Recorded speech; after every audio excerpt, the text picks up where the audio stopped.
ചേച്ചി ഇല്ലാത്ത സീനിലൊക്കെ ഞാൻ നല്ലോണം ചേച്ചീനെ മിസ് ചെയ്യും.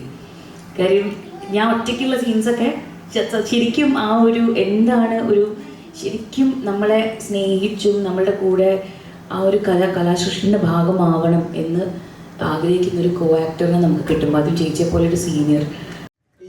ക്രിസ്റ്റോ പറഞ്ഞത് ഈ രണ്ടുപേരും രണ്ട് മെത്തേഡ് യൂസ് ചെയ്ത് ആക്ട് ചെയ്യുന്നവരാണ്. ഒരാൾ ഭയങ്കര സ്പോണ്ടേനിയസും ഒരാൾ ഭയങ്കര വെൽ പ്രിപ്പയർഡും.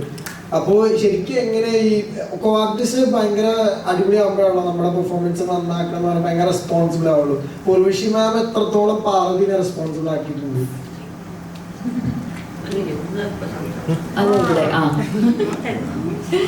ഒരു 100% എന്നെ റെസ്പോൺസിബിൾ ആക്കിക്കൊണ്ടിരുന്നത് ചേച്ചി തന്നെയാണ്.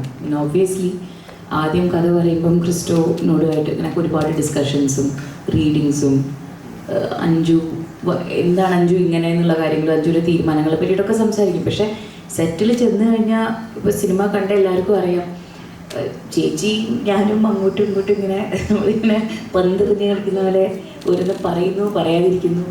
സോ ചേച്ചിയുടെ മെത്തേഡാണോ മെത്തേഡ് ഇല്ലായ്മയാണോ എന്ന് പറയാൻ എനിക്കറിയില്ല.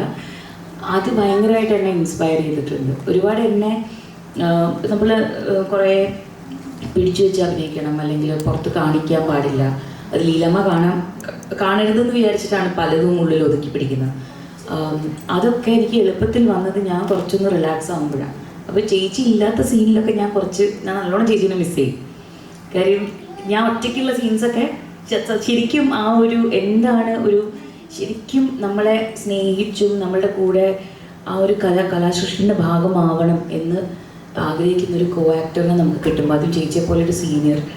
ചേച്ചി അത്രയും ജനറസാണ് സെറ്റിൽ, അത് ആരോടാണെങ്കിലും, എന്നോട് മാത്രമല്ല. അപ്പോൾ അത് എന്നെ വളരെയധികം റെസ്പോൺസിബിൾ ആക്കിയിട്ടുണ്ട്. ഇനി അങ്ങോട്ട് പോകുമ്പോൾ ഇനിയും എനിക്ക് ഗുണം ചെയ്യുമെന്ന് ഞാൻ വിശ്വസിക്കുന്നു.